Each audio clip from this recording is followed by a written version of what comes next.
there's more and more evidence about like post-traumatic growth, Mm-hmm. right? Which again is not like growth that you had because of the trauma. It's like the way that you responded to it, or the support that you had going through it, or the insight, the reflections that you've had since then Right. that like can add to that growth. Just like, post-traumatic stress can be its own thing. So can there be growth? Um, Right. but you're not also every day wanting to accept that there's growth from these Right. things either, Yeah. Can I just right? take 5 fucking minutes to rest for a little while, please? Right. Yeah, that term growing pains that my mom used to use all the time. Like I'd have these unexplained pains as a teenager, and she'd be like, "It's growing pains," and I'm like, "Well, I don't want that. Like, can we skip that part?" But of course you can't. And your point is well taken in that there's a let me rephrase this. The trap that I fell into for a really long time was equating understanding the value of my growth with an approval of the loss, right? And my friend Andrea, I don't know if I ever said this to you before, my friend Andrea told me a long time ago that acceptance is not approval. Correct. And this idea of I can accept what happened and accept the growth from it and even be grateful for the growth from it without putting my, stamp on what happened as though, boy, I'm sure glad that this happened.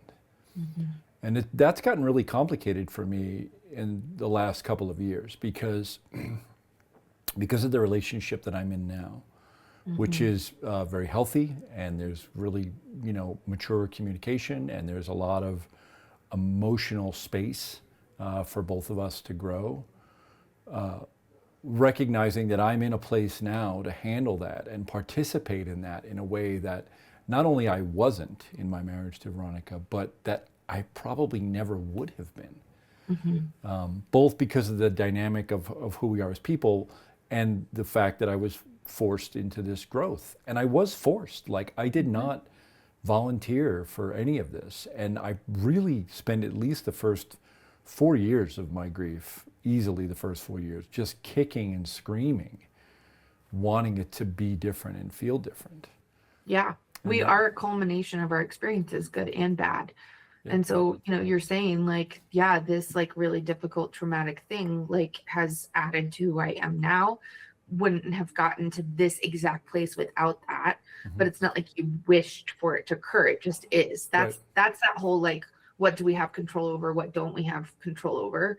Mm-hmm. And as much idea of control we have over our life and our choices, there's so much we don't have control over also. Yeah, and there was a moment where all of this came to a head very early on.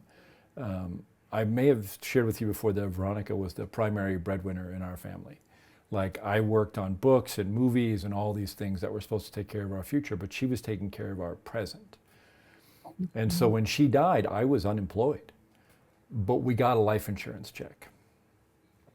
And I remember having that check for a while before I deposited it, because being able to accept that felt like I was selling her, that I was bartering one for the other.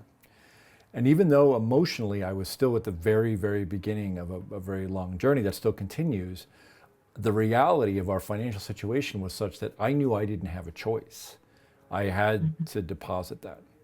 And that observation of something coming out of it that was beneficial for me and the kids, that hinged on the fact that my wife and their mother had to die in order for that to happen, was brutal.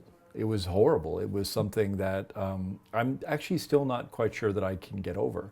But every time I think about that money now, which most of it is still in the bank, it wasn't a very big check, but it was something that I can put aside, and we used it in the short term. But I also, like, that's not my money, that's their money, right? And that helps me through it. And so when it comes to these post-traumatic growth scenarios that we're talking about, there's a similar dynamic that goes on, that I go, yeah, I wouldn't have had this without that happening.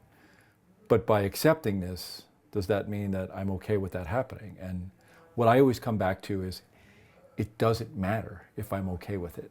It doesn't matter if I'm mad about it. It doesn't matter if I appreciate it or I'm grateful for it. Of course, those things matter in terms of my mental and emotional health, but they Right. don't matter in terms of whether or not it happened or it didn't happen.